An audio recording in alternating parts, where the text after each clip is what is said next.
Hello friends, welcome to S Y academy. इस video में हम the rise of the Chinese economy के बारे में बात करेंगे। ये चाइनीज इकोनॉमी इतनी बड़ी कैसे बन गई है, और परचेजिंग पावर पैरिटी में जिसमें करेंसी को आ, उनके कंट्री के हिसाब से ही देखा जाता है, उसके अकॉर्डिंग चाइना तो सबसे बड़ा कंट्री है दुनिया में, राइट। और सेकंड नंबर पे अगर आप परचेजिंग पावर पैरिटी ना करें तो सेकंड नंबर पे तो वैसे ही आ रहा है चाइना। तो ये इतना बड़ा कैसे बन गया?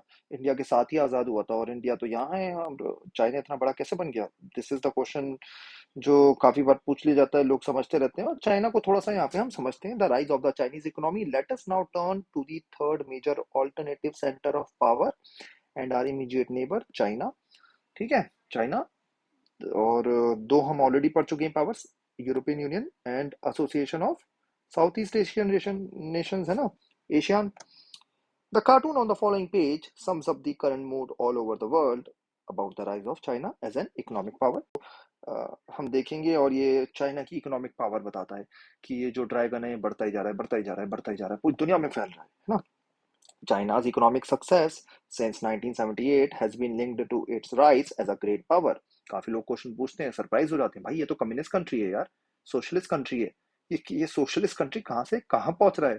समझ नहीं आ रहा, कम्युनिज्म है वहाँ या नहीं है। काफी लोगों को समझ में ही नहीं आता, तो ये चीजें आपको मैं क्लियर करूंगा।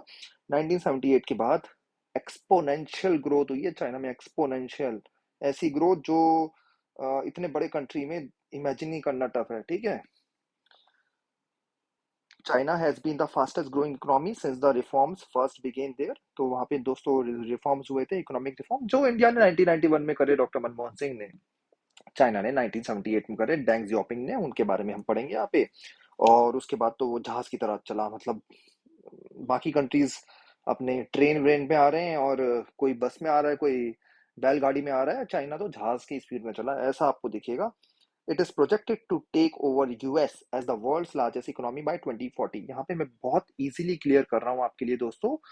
यूएस डॉलर्स की टर्म में इकोनॉमी देखी जाती है, जीडीपी कैलकुलेट होता है दोस्तों, ठीक है। तो जीडीपी जो है वो आपका यूएस डॉलर्स में कैलकुलेट होता है। उसके हिसाब से यूनाइटेड स्टेट्स सबसे बड़ा कंट्री है। जीडीपी क्या होता है? सिंपल वर्ड्स में ये बताऊं कि आपके में कितने पैसे जनरेट हो रहे हैं, सिंपल वर्ड्स में बता रहा हूँ, आपकी कंट्री में कितने पैसे जनरेट हो रहे हैं, जीडीपी है, ग्रॉस डोमेस्टिक प्रोडक्ट, है ना। इसके हिसाब से चाइना नंबर 2 पे, यूएसए नंबर 1 पर है। ये जीडीपी अगर आप परचेजिंग पावर पैरिटी होता है कि करेंसी का चीजें हटा देना, मतलब $1 में क्या होता है, 80 रुपए हो रहे हैं ना। तो ये तो थोड़ा सा वो है ना, कि एग्जैक्टली यूएसडी में हम मेजर करें तो सही नहीं आती फिगर। अगर परचेजिंग पावर पैरिटी में हम चेक करें तो उस हिसाब से चाइना ऑलरेडी नंबर 1 है। और यूनाइटेड स्टेट्स को एनीवेज एनीवेज अगर मतलब सब कुछ छोड़ दिया जाए, यूएसडी की टर्म्स में अगर जीडीपी को मेजर किया जाए तो 2040 में यूएस से आगे निकल जाएगा China. Its economic integration into the region makes it the driver of East Asian growth and thereby giving it enormous influence in regional regional affairs. तो काफी इंपॉर्टेंट प्लेयर्स हैं, क्योंकि पावरफुल कंट्री है, सब कंट्रीज अच्छे relation चाहते हैं, है ना। और डेवलपमेंट में भी ये हेल्प करता है China. The strength of its economy together with other factors such as population, landmass, resources, region, location, political influence add to its power in significant ways। एक एक को अगर हम देखें, देखो इकोनॉमी तो इतनी देर चली रही है ना, क्योंकि पोटेंशियल बहुत ज्यादा है। कंट्री जो था डेवलपिंग कंट्री था, अंडर डेवलप कंट्री और डेवलपिंग कंट्री था, तो पोटेंशियल बहुत ज्यादा थी ग्रो करने की, जो सिमिलर स्टेट इंडिया की थी। उसके साथ साथ इसकी पॉपुलेशन बहुत ज्यादा है, तो यहाँ पे यंग पॉपुलेशन है ना, वर्किंग पॉपुलेशन, जो इंडिया में आज बात की जाती है डेमोग्राफिक डिविडेंड की, यंग पॉपुलेशन है, मेहनत करेंगे, अच्छा काम करेंगे, तो वो पॉपुलेशन चाइना के पास। उसके बाद इतना बड़ा लैंड मास, डेवलप करने की अपॉर्चुनिटी है ना, लैंड मास, समुंदर है आपके पास, ईस्ट में अगर देखो शंघाई वगैरह है ना। उसके बाद वेस्ट में आप बढ़िया बढ़िया कंट्री से कनेक्ट कर रहे हो, आप देखो तो साउथ ईस्ट, मतलब ये साउथ एशिया से कनेक्ट कर रहे हो, सेंट्रल एशिया में ऊपर मंगोलिया वगैरह, कजाकिस्तान, इन सब से कनेक्ट कर रहे हो। आप अगर देखो वेस्ट में तो गल्फ वगैरह कंट्री से कनेक्ट कर रहे हो, अफगानिस्तान, ये सब गल्फ आ गए ना। और ईस्ट में देखो समुद्री समुद्र, जापान, ये वो पूरा पैसिफिक। तो इतनी बढ़िया लोकेशन है इनकी, है ना। रीजनल लोकेशन भी सेम जो मैंने अभी आपको समझा दी। उसके बाद पॉलिटिकल इन्फ्लुएंस, पॉलिटिकल भी काफी स्ट्रांग है। यहाँ मैं मेंशन कर दूं, यहाँ कम्युनिज्म ने फायदा करा है। इंडिया में क्या होता है, लड़ते रहते हैं, कांग्रेस बेटर, बीजेपी बेटर, आप बेटर, ये बेटर, हिंदू मुस्लिम, ये कास्ट इशू, ये वो, है ना। कोई काम ही नहीं है ना, लड़ते रहते हैं, सिंपल सी बात है, डेमोक्रेसी में लड़ते रहते हैं एक दूसरे से, राइट। चाइना में ये सब बातें करना ही नहीं है, ठीक है, ये सब फालतू की बातें करनी नहीं है, सिर्फ काम करो। पॉलिटिकली बिल्कुल क्लैरिटी है वहां पे कि एक ही पार्टी रहेगी, वहीं पे जो इलेक्ट होगा, मतलब वो भी काफी सारा ओपेक है, मतलब आपको दिखता नहीं है कि कैसे चल रही चीजें। मतलब सिंपल बात ये है, जो नॉर्मल ह्यूमन बीइंग लेमैन है उसको अपने काम से मतलब है ना। यहाँ पे ये नहीं कि हाँ खाना मिल नहीं रहा लेकिन इलेक्शंस के बारे में बात कर रहे हैं, है ना, वो सब नहीं, ये नहीं। अभी राष्ट्रपति चुनाव हुए, आपने देखा 2 दिन पहले बम फट रहे हैं, ये फट रहा है, वो फट रहा है ना। अब ये देखो ये सब होता रहता है, चाइना में ये सब नहीं। तो ये सबसे बहुत ज्यादा एडवांटेज मिलता है दोस्तों, है ना, क्योंकि आप फोकस्ड हो, फोकस्ड। इंडिया में क्या हो रहा है, 2023 चल 22 चल रहा है आज, और अभी से पार्टियां 2024 के इलेक्शंस की प्रिपरेशन कर रही हैं, उसके बाद हर लोकल बॉडी इलेक्शन, ये इलेक्शन वो इलेक्शन, है ना। तो ये इंडिया की जो परेशानियां हैं, बाकी देशों की जो परेशानियां, चाइना इस परेशानियों से दूर है। अगर प्रोटेस्ट कोई करेगा मार देंगे, सिंपल बात है ना। तो इससे चाइना बहुत तेजी से ग्रो करा है। After the inception of the People's Republic of China, याद रखो, People's Republic of China China ही है, ठीक है। People's Republic of China in 1949, वैसे रिपब्लिक में तो हेड ऑफ द स्टेट जो होता है इलेक्टेड होता है, लेकिन इन्होंने अपना नाम रखा हुआ है ना, अकॉर्डिंग टू देम वो डेमोक्रेटिक है ना, अकॉर्डिंग टू देम। तो after the inception of people Republic of China in 1949, 1 अक्टूबर 1949 को आजाद हुआ था। अगर मैं कुछ गलत नहीं कह रहा तो एक बार चेक कर लेना, मेरे हिसाब से 1 अक्टूबर है। भारत के बाद आजाद आजाद हुआ, और बढ़िया मस्ती से चला। Following the communist revolution under the leadership of Mao, it's economy was based on Soviet model. Soviet model पे इकोनॉमी इनकी बेस्ड थी। सोवियत यूनियन और चाइना में एक फर्क है, सोवियत यूनियन वर्कर क्लास पे फोकस थी, चाइना पीजेंट डोमिनेटेड कंट्री है, ठीक है। तो ये चीज साइड में मैं बता दे रहा हूँ, दोनों जगह कम्युनिज्म है। सोवियत वर्कर, ठीक है, क्योंकि मैन्युफैक्चरिंग वगैरह ज्यादा थी। चाइना पीजेंट, ठीक है।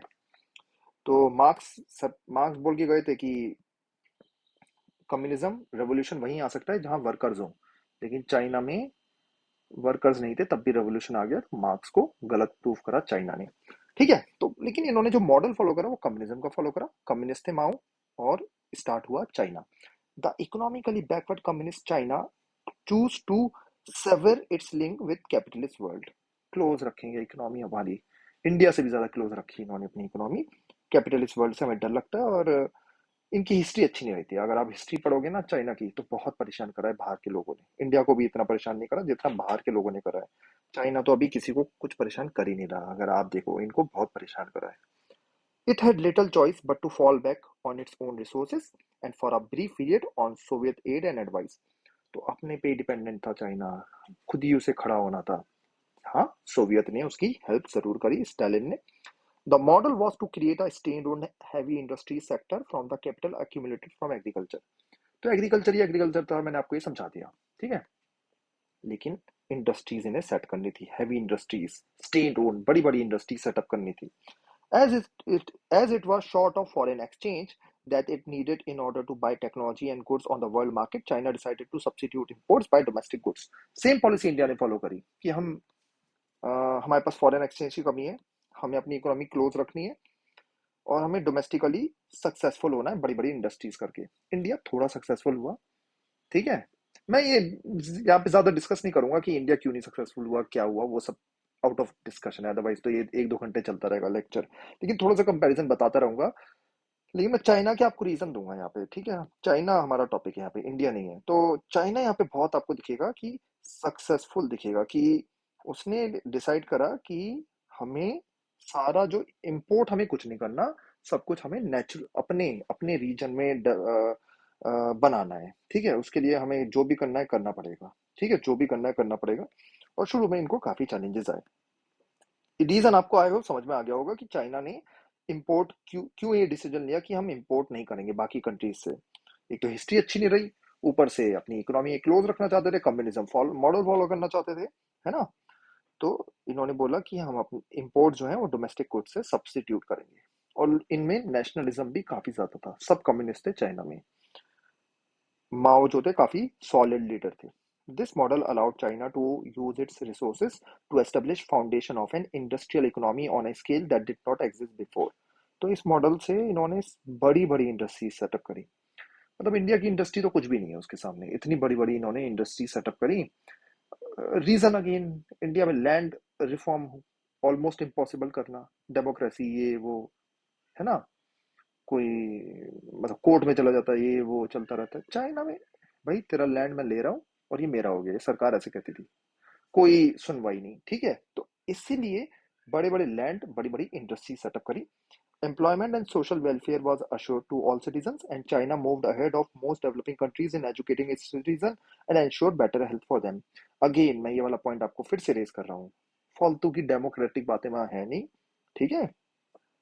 ठीक है, वो सारी बातें यहाँ पे है नहीं। इनका फोकस है एजुकेट करो सिटीजन्स को, स्किल्ड करो, बड़ी बड़ी इंडस्ट्री सेटअप करो, ठीक है, और हेल्थ अच्छी दो जिससे हमारे सिटीजन अच्छे रिटर्न दें। The economy also grew at a respectable rate of 5-6%। पर इकोनॉमी 5-6% ही ग्रो हुई, ये माओ के टाइम में हम डिस्कस कर रहे हैं दोस्तों। But an annual growth of 2 to 3% population in China meant that economic growth was insufficient to meet the needs of a growing population। तो दोस्तों चाइना में पॉपुलेशन प्रेशर बहुत ज्यादा था, इंडिया से भी ज्यादा, ठीक है। इकोनॉमी ग्रो कर रही है 5-6%, अच्छा होता है 5-6% दोस्तों, बुरा नहीं होता। पर जब आपकी पॉपुलेशन 2 से 3% ग्रो कर रही हो तो इसको सस्टेन करना फिजिबल नहीं होता। इसलिए चाइना ने काफी कुछ डिसीजन लिए, जैसे एक चाइल्ड पॉलिसी, आप एक ही बच्चा पैदा कर सकते हो। और चाइना ने ये भी रियलाइज करा कि 5-6% जो ग्रोथ है इससे हमारा कुछ नहीं होने वाला।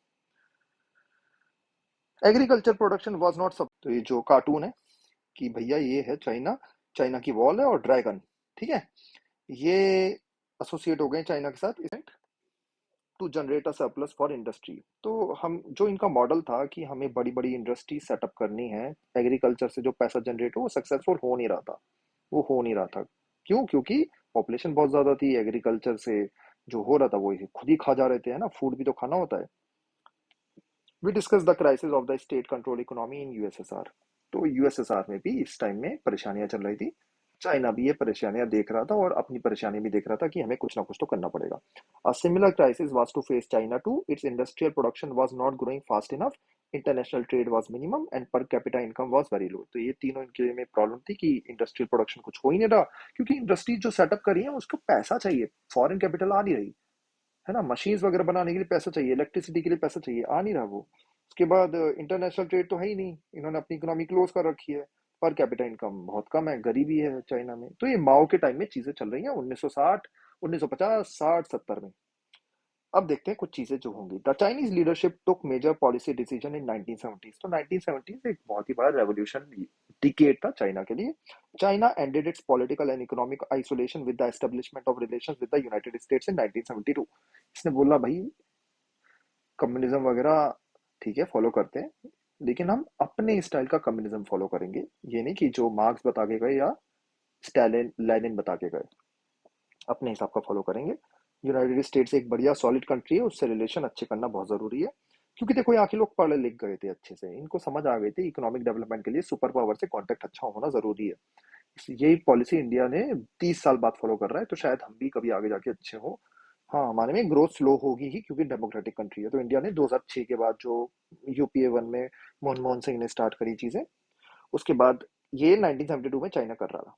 Premiere Zhou and like proposed 4 modernisation, 4 modernisation इन्होंने करी। इसको नोट्स में कर लो, निमोनिक्स बना लो, जैसे भी करना है कि हमें एग्रीकल्चर इंप्रूव करना है, इंडस्ट्री इंप्रूव करनी है, साइंस एंड टेक्नोलॉजी इंप्रूव करनी है और मिलिट्री इंप्रूव करनी है। 1973 में इन्होंने डिसाइड करा 4 चीजें, agriculture, industry, science and technology and military. By 1978 the then leader Deng Xiaoping, इनकी स्पेलिंग देख लो और इनको अपने दिल में बसा लो, announce the open door policy and economic reforms in China. तो इनको आप कह सकते हो मनमोहन सिंह ऑफ चाइना, और मनमोहन सिंह को कह सकते हो डेंग जियाओपिंग ऑफ इंडिया, ठीक है। वैसे ये बेटर है कि मनमोहन सिंह को डेंग जियाओपिंग बोला जाए, क्योंकि ये पहले आए थे और डेंग जियाओपिंग ने थोड़े से रिफॉर्म्स एक लेवल ऊपर ही करे थे। तो open door policy, open door policy इसको नोट्स में लिखना, ऐसे अंडरलाइन करके जाना एग्जाम में। The policy was to generate higher productivity by investments of capital and technology from abroad. बोला हमारी इकोनॉमी ओपन है, ठीक है, हम कम्युनिज्म फॉलो करेंगे, पॉलिटिकली हम वही फॉलो करेंगे कम्युनिज्म, लेकिन अपनी इकोनॉमी हम ओपन कर रहे हैं, जिसको बाहर से इन्वेस्टमेंट करना है करें, प्राइवेट सेक्टर को हम बढ़ावा देंगे। ये चाइना ने फॉलो करना स्टार्ट करा, ठीक है। और बोला कि हम इकोनॉमिक रिफॉर्म्स कर रहे हैं, पॉलिटिकल रिफॉर्म्स नहीं कर रहे। अपने नोट्स में लिख लो, ये सिर्फ इकोनॉमिक रिफॉर्म्स हुए, पॉलिटिकल रिफॉर्म्स नहीं। रशिया ने गलती करी कि दोनों एक साथ कर दिया, और रशिया ने सेकंड गलती ये करी, सब कुछ बहुत लेट करा। क्योंकि पॉलिटिकल रिफॉर्म्स अगर आप कर दोगे, लोग अगर रोड पे आ जाएंगे, तो फिर तो वही केओस स्टार्ट हो गया है ना।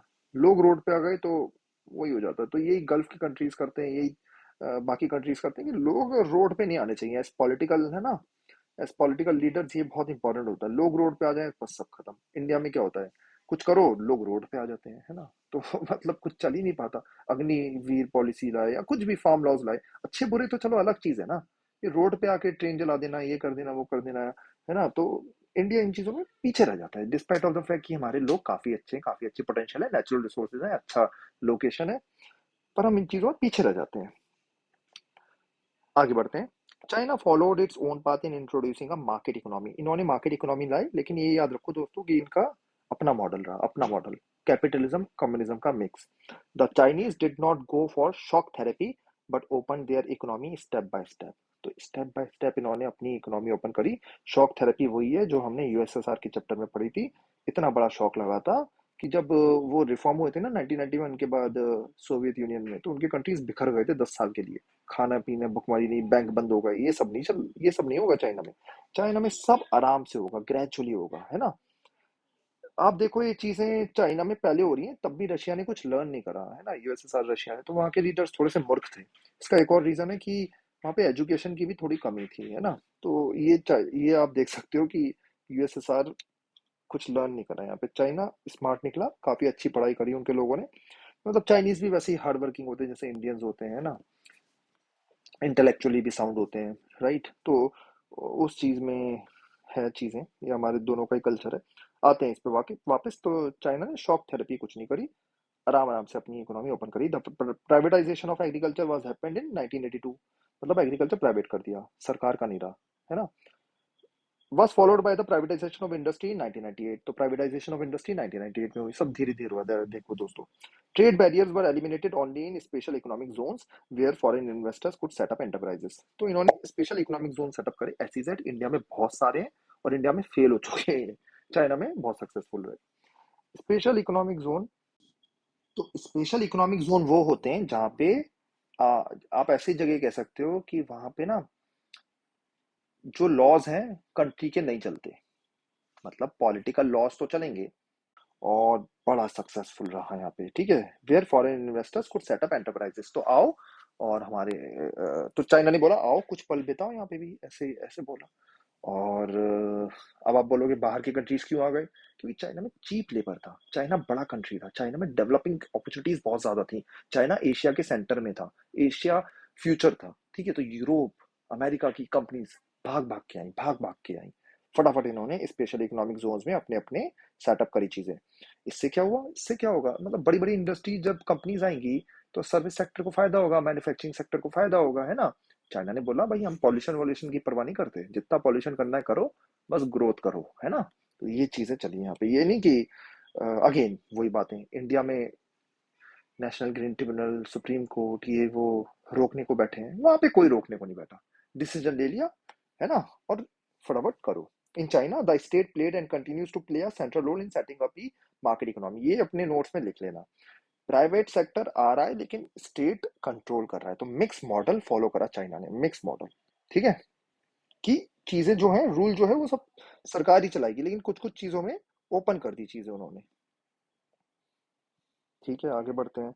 तो ये जो कार्टून है आप देख ही रहे हो, the Great Wall and the dragon are two symbols most commonly associated with China. The cartoon uses both these to depict China's economic rise. What do you think is the little man in this cartoon? Who do you think is the little man? तो बताओ ये little man कौन है? Can he stop the dragon? क्या ये dragon को stop कर पाएगा? कौन है ये लिटिल मैन, बताओ भाई। आप कमेंट सेक्शन में थोड़ा सोच के, ठीक है, कि ये चाइना जो बढ़ रहा है बड़ी तेजी से, पूरी दुनिया में वॉल जो फैल रही है, क्या ये लिटिल मैन स्टॉप कर पाएगा? ठीक है। The new economic policies help the Chinese economy to break from stagnation. आराम आराम से चीजें चल रही थी, वो जहाज की तरह चलना शुरू हो गई। Privatisation of agriculture led to a remarkable rise in agriculture production and rural incomes. Rice का नंबर वन प्रोडक्शन। और आप काफी चीजें देख लो, मैं तो बल्कि लोगों को बोल के आता हूँ कि एग्जाम में अगर चाइना ऑप्शन है, और आपसे ये पूछा जा रहा है कि नंबर वन प्रोडक्शन क्या होती है, तो चाइना मार्क करके आ जाया करो, ठीक है, आपका ज्यादातर सही होगा। तो इतनी ज्यादा प्रोडक्शन है और जबरदस्त तरीके से। High personal savings in the rural economy led to an exponential growth in rural industry. दोस्तों होता क्या है, जैसे आप गांव में रहते हो और आपके पास खूब सारा पैसा आ गया, अब आप उस पैसे को इन्वेस्ट करोगे, उससे इंडस्ट्री सेटअप करोगे, उससे फूड प्रोसेसिंग इंडस्ट्री बनाओगे, मैन्युफैक्चरिंग इंडस्ट्री बनाओगे। इस तरीके से बड़ी तेजी से चाइना ग्रो हुआ। The Chinese economy including both industry and agriculture grew at a faster rate. तो दो चीजें जो एक देश को चाहिए होती हैं बड़े देश को ग्रो करने के लिए, इन एग्रीकल्चर और मैन्युफैक्चरिंग। प्राइमरी सेक्टर क्या होता है, एग्रीकल्चर। सेकेंडरी सेक्टर आपका क्या होता है, ये इंडस्ट्री। ये दोनों बड़ी तेजी से ग्रो करें। तो सर्विस सेक्टर में इतना तेज नहीं है। इंडिया क्या है, इंडिया तो एग्रीकल्चर में एवरेज रहा, मैन्युफैक्चरिंग में तो कुछ हुआ ही नहीं है। सर्विस सेक्टर में बहुत बढ़िया करा इंडिया ने, सर्विस सेक्टर में बहुत बढ़िया करा। तो सर्विस सेक्टर में इंडिया इवन चाइना से भी काफी चीजों में अच्छा कर रहा है। लेकिन ये दोनों करना जरा ज्यादा जरूरी होता है। इंडस्ट्री और एग्रीकल्चर में ग्रोथ से फायदा ये होता है कि आपकी लार्ज सेक्शन ऑफ पॉपुलेशन का बेनिफिट रहता है। The new trading laws and the creation of special economic zones led to a phenomenal rise in foreign trade. Foreign trade काफी ज्यादा, सारी इन्वेस्टमेंट यहीं पे आने लगी। बैलेंस ऑफ पेमेंट चाइना के फेवर में हो गया है ना।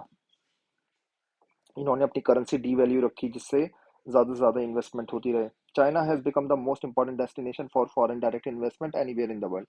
तो कहीं पे भी किसी को इन्वेस्ट करना है, सबसे पहले उसके दिमाग में आता था China. It has large foreign exchange reserves that now allow it to make big investment in other countries. तो आज चाइना की दुनिया में सबसे ज्यादा फॉरेन रिजर्व्स पड़े हैं, बहुत ज्यादा पैसा पड़ा है, इतना ज्यादा पैसा पड़ा है कि उसको पता नहीं कहाँ यूज करना है। तो पूरी दुनिया में बेल्ट एंड रोड बना रहा है, पूरा पाकिस्तान का कॉरिडोर डेवलप कर रहा है, जो पीओके से भी जा रहा है, जो इंडिया को पसंद नहीं है। बेल्ट एंड रोड इनिशिएटिव चल रहा है, जगह जगह कंट्रीज में इन्वेस्टमेंट कर रहा है। मालदीव, चाइना, मालदीव, श्रीलंका है ना, उनसे बोल रहा है कि 1% या 0.5% पे इंटरेस्ट पे हमें डेवलप करने दो। इवन उनके पोर्ट बाय कर लेता है, हम्बनतोटा पोर्ट श्रीलंका का। ऐसी काफी सारी जगह है, ठीक है। तो चाइना के पास खूब पैसा आया, और ये पैसा कहाँ से आया, क्योंकि फॉरेन इन्वेस्टमेंट यहाँ पे बहुत ज्यादा हो रही थी, तो इनके पास खूब सारे डॉलर्स पड़े रहे। यहाँ एक इंटरेस्टिंग पॉइंट देखते हैं। इंडिया चाइना का कंपैरिजन चलता ही रहता है और ये भी मैं डिस्कस करते रहूंगा कि चाइना में 6 इकोनॉमिक जोन्स थे, बस 6 इकोनॉमिक जोन्स, जो बहुत सक्सेसफुल रहे। भारत ने मॉडल कॉपी करा और 200 इकोनॉमिक जोन्स बनाए। क्या ये इंडिया के लिए गुड है? ये आप वैसे 12th के स्टूडेंट हो तो शायद इतनी आपको नॉलेज नहीं होगी, यूपीएससी के स्टूडेंट हो तो आप इसके बारे में बताना। वैसे मैं हिंट ऑलरेडी आपको दे चुका हूँ कि स्पेशल इकोनॉमिक जोन इंडिया में काइंड ऑफ फेलियर ही रहा। चाइना's accession to zone सेटअप करे कि WTO in 2001 has a further step in its opening to the outside world। तो वर्ल्ड ट्रेड ऑर्गेनाइजेशन ज्वाइन करा। वर्ल्ड ट्रेड ऑर्गेनाइजेशन का मतलब है कि चाइना इसको सपोर्ट करता है कि इंटरनेशनल ट्रेड हमें प्रमोट करनी है ना। The country plans to deepen its integration into the world economy and shape the future world economic order। अब चाइना बोल रहा है हाँ, मेरे में इन्वेस्टमेंट काफी हो गया, मैं करूंगा पूरी दुनिया में इन्वेस्टमेंट, इवन यूएसए में भी इन्वेस्टमेंट मैं करूंगा, ठीक है। While the Chinese economy has improved dramatically, not everyone in China has received the benefits of the reform। अब थोड़े से नेगेटिव देख लेते हैं कि रिफॉर्म जो है वो सब जगह पे मतलब अच्छी तरीके से ग्रो हुई इकोनॉमी वगैरह, लेकिन सब सेक्शंस को फायदा नहीं हुआ। स्पेशली चाइना का जो वेस्ट रीजन है ना दोस्तों, वो डेवलप नहीं हुआ वहाँ पे, ठीक है। वो चीजें वहाँ पे डेवलप नहीं हुई। Unemployment has risen in China with nearly 100 million people looking for jobs. 100 million बहुत ज्यादा होता है। Female employment and conditions of work are as bad as in Europe of 18th and 19th century. तो मतलब देख लो working conditions, आप देखोगे खूब काम करना पड़ता है। वहाँ के लोग करते भी हैं। इंडिया इंडिया के लोग क्या होते हैं, भाई बहुत काम कर लिया, 6-7 घंटे बहुत हो गया है ना, अब नहीं होगा। वहाँ के लोग 10-10 घंटे आराम से रोज काम कर रहे हैं। पॉलिसीज अच्छी नहीं है, क्योंकि चाइना को क्लियर था कि डेवलप करना है तो काम करना पड़ेगा, मेहनत करनी पड़ेगी। तो जो हालत यूरोप की 18वीं 19वीं सदी में थी, वो यहाँ पे अब है ना। फीमेल एम्प्लॉयमेंट की बुरा हाल है, फीमेल्स की कंडीशन वहाँ पे भी कोई खास नहीं है ना। और ये अनफॉर्चुनेट एक और बात क्या है चाइना में, कि ये बातें डिस्कस नहीं होती। जैसे इंडिया में कोई प्रॉब्लम होती है पता चल जाती है, चाइना की बातें पता ही नहीं चलती किसी को। तो ये एक चाइना की अलग ही प्रॉब्लम है, ठीक है। Environment degradation and corruption have increased besides a rise in economic inequality between rural and urban residents and coastal and inland provinces। तो कोस्टल रीजन और अर्बन रेसिडेंट काफी ज्यादा अमीर है, रूरल और इनलैंड प्रोविंसेस काफी ज्यादा गरीब है। एनवायरमेंट पूरा गंदा हुआ है, पॉल्यूशन पॉल्यूशन जनरेट करते रहते हैं, और इनइक्वालिटी बहुत ज्यादा वहाँ पे राइज हुई है। ये सब चाइना की काफी बड़ी प्रॉब्लम्स है। ये एक डायग्राम हम देख लेते हैं, काफी इंटरेस्टिंग डायग्राम है। तो आपको ये दिखेगा, ये माओ है, माओ जेडोंग। जो उनके पहले लीडर थे चाइना के, जिन्होंने कम्युनिस्ट रेवोल्यूशन में पार्ट लिया था। माओ की ये रेड बुक थी, उसको ये फॉलो करते थे। रेड बुक मतलब एक कम्युनिस्ट की ना रेड बुक होती है, उसी के बेसिस पे फॉलो करते हैं। तो जो बुक में लिखा है वही फॉलो करेंगे, उसके बाहर हम कुछ फॉलो नहीं करेंगे। ये हुज कैपिटल रेड पावर टाई, तो ये रेड पावर टाई तो इन्होंने देखो कैपिटलिज्म, तो इनके कपड़े देखो, ये जनरल की तरह बैठे हुए हैं, है ना, स्मोक कर रहे हैं, ये कैपिटलिस्ट आदमी है ना। इससे खुद ही पता चल रहा है कि चाइना यहाँ देन से अब ये नाव बन गया है। ये देखो ये चाइना, तो Chinese bicycle like the opening images for this chapter, the first cartoon comments on the change in China's orientation. तो ये चेंज इन चाइनाज ओरिएंटेशन के बारे में बताता है। The second cartoon uses the symbol of the bicycle, China is the largest user of bicycles in the world. तो largest user है bicycle का in the world. To comment on a duality in today's China, what is this duality, can we call this a contradiction. तो देखो ये क्या symbol है, ये China का हो गया, ये डॉलर का हो गया, तो दोनों चीजें चल रही हैं साथ साथ चाइना में। ठीक है, the second cartoon uses the symbol of the bicycle, China is the largest user of the bicycle in the world. To comment on a duality in today's cartoon, तो चाइना में दोनों चीजें चल रही है, कम्युनिज्म भी डॉलर भी, मतलब कम्युनिज्म प्लस कैपिटलिज्म दोनों चल रहा है। ये इंटरेस्टिंग चीज है। और एक और इंटरेस्टिंग चीज ये है चाइना में, छोटे से छोटा टॉय हो या बड़े से बड़ी इंडस्ट्रीज बनानी हो, मेट्रो बनाना हो, है ना, सब चाइना में बन रहा है, सब कुछ बन रहा है। ठीक है, ये एक और इंटरेस्टिंग बात है कि सब कुछ बनता है चाइना में। आप कुछ भी बाय कर लो अमेजोन से, सब चाइना से ही आ रहा है। However, regionally and globally, China has become an economic power to reckon with. ये इस पे कोई डिनाई नहीं है, काफी स्ट्रॉन्ग इकोनॉमिक पावर है। और ये मैं बार बार आपको कहता हुआ आ रहा हूँ कि कोई अगर इकोनॉमिकली स्ट्रांग है तो वो मिलिट्री, पॉलिटिकली, कल्चरली भी स्ट्रांग है। ठीक है, आप भी ऐसे रहना अपनी लाइफ में, हमेशा अपने हाथ में पैसा रखना। आपके हाथ में अगर पैसा है ना, तो आप हर तरीके से बढ़िया रहोगे। तो ये मेहनत करना, पैसा कमाने की कोशिश करना, हाँ, एथिकल वे में। अनएथिकल वे में करोगे तो गलत ही होगा और ज्यादा। The integration of China's economy and the interdependencies that this has created has enabled China to have considerable influence with its trading partners. तो काफी ज्यादा इन्फ्लुएंस है, चाइना ही डिसाइड करता है कि भाई पॉलिसी क्या होगी, है ना। टेबल में जो बैठा होता है चाइना बोलता है भाई ये होना चाहिए, तो वही होता है, ऐसे चलता है ना। Hence its outstanding issues with Japan, US, Asia and Russia have been tempered by economic considerations. तो इसके और भी इश्यूज देखो, जापान से अच्छे रिलेशन नहीं है ना, यूएस से ना एशियान से। मतलब जापान से क्यों अच्छे नहीं है, हिस्टोरिकली अच्छे नहीं है, शॉर्ट में बताऊंगा। रशिया से क्यों नहीं अच्छे, बॉर्डर इश्यूज। उसके बाद कुछ आइडियोलॉजिकल इश्यूज भी। एशियान से अगेन टेरिटोरियल इश्यूज। यूएस से, यूएस तो कंपिटिटर है, लेकिन स्टिल इन सब कंट्रीज से चाइना की इकोनॉमिक रिलेशंस बढ़िया है ना। It hopes to resolve its differences with Taiwan. Taiwan एक सेपरेट कंट्री बना हुआ है जिसको चाइना रिकॉग्नाइज नहीं करता। ठीक है, सेपरेट कंट्री है जिसको चाइना रिकॉग्नाइज नहीं करता, और चाइना एक्सपेक्ट करता है कि ताइवान फिर से हमारे साथ जुड़ जाएगा। हिस्ट्री है इसकी ताइवान और चाइना की, जो हम हिस्ट्री में ही पढ़ेंगे। It hopes to resolve its differences with Taiwan, which it regards as a renegade province, by integrating it closely into its economy. तो बोल रहा है कि हम इसको तो अपना एक प्रोविंस ही मानते हैं, इसको कंट्री नहीं मानते। Fears of China's rise have also been mitigated by its contribution to the stability of the Asian economies after the 1997 financial crisis. तो ये एशियन की जो कंट्रीज थे, ये डरे हुए थे कि चाइना में खा जाएगा, लेकिन चाइना ने इन कंट्रीज की काफी ज्यादा मदद करी 1997 फाइनेंशियल क्राइसिस। मैंने आपको बताया था कि 1997 में इनकी इन सब की इकोनॉमी डूब गई थी। क्यों डूब गई थी वो कभी और पढ़ेंगे, ठीक है। मतलब वही अनएक्सपेक्टेड एक्सपेक्टेशंस, अपनी करेंसी जो है हाईली डीवैल्यूड कर रखी थी इन एशियन कंट्रीज ने, जो बड़ी तेजी से ग्रो कर रहे थे, और डूब गए 1997 में। तो इनकी हेल्प करने के लिए सबसे आगे कौन आया, चाइना। ठीक है, it's more outward and outward looking investment and aid policies in Latin America and Africa are increasingly projecting it as a global player on the side of developing countries. तो ये काफी जगह इन्वेस्टमेंट कर रहा है, काफी जगह क्या, हर जगह इन्वेस्टमेंट कर रहा है, लैटिन अमेरिका, अफ्रीका, ये वो, है ना। इंडिया क्या होता है, इंडिया इन्वेस्टमेंट करता है और वो बहुत अच्छा इन्वेस्टमेंट होता है। देखो इंडिया और चाइना के इन्वेस्टमेंट में डायग्राम बना के बता देता हूँ जिससे आपको बिल्कुल क्लियर है। ये आपका कंट्री है, ये आपने स्पेशल इकोनॉमिक जोन सेटअप कर दिए। अब जैसे आपके लॉज हैं, जैसे जीएसटी लगना, कस्टम ड्यूटी लगना, या फॉरेन इन्वेस्टर को इन्वेस्ट नहीं करना, ये सारे लॉज यहाँ पे नहीं लगते। यहाँ पे इकोनॉमिक लॉज जो होते हैं वो ऑलमोस्ट जीरो होते हैं। जीरो, हाँ, पॉलिटिकली आपके आपका ये रीजन है, ठीक है।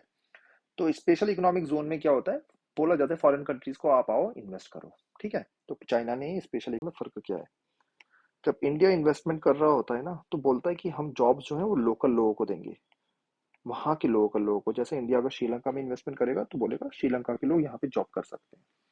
चाइना जब इन्वेस्टमेंट करता है तो वो बोलता है हमारे लोग वहां पे जाके जॉब करेंगे। सेकंड जो होता है, इंडिया जो है डेप्ट नहीं चढ़ाता, ये सब नहीं होता, ठीक है। क्यों नहीं होता ये कभी और पढ़ेंगे। चाइना जो है डेप्ट चढ़ा देता है। श्रीलंका के फॉल का एक रीजन है चाइना का हाई डेप्ट, ठीक है। तो ये चीजें हैं, लेकिन असली प्रॉब्लम इंडिया के साथ क्या है ना, प्रोजेक्ट कंप्लीट ही नहीं होते। जो इंडिया में प्रॉब्लम है वो वही बाहर है, बना रहा है बनाते ही जाएगा, चाबहार पोर्ट को बना रहा है बनाता ही जाएगा। चाइना के प्रोजेक्ट फटाफट कंप्लीट हो जाते हैं, ये एक मेजर डिफरेंस है जहां इंडिया को वर्क करना है। जब बातें आप ये सब सुन रहे हो तो हम फ्यूचर है इंडिया के, तो हमें इस पे वर्क करना है, हमें इंडिया को इन चीजों पे इंप्रूव करना है। तो दैट्स ऑल, आई होप आपको ये लेक्चर अच्छा लगा। कोई भी डाउट है आप कमेंट सेक्शन में लिख सकते हो। Thank you.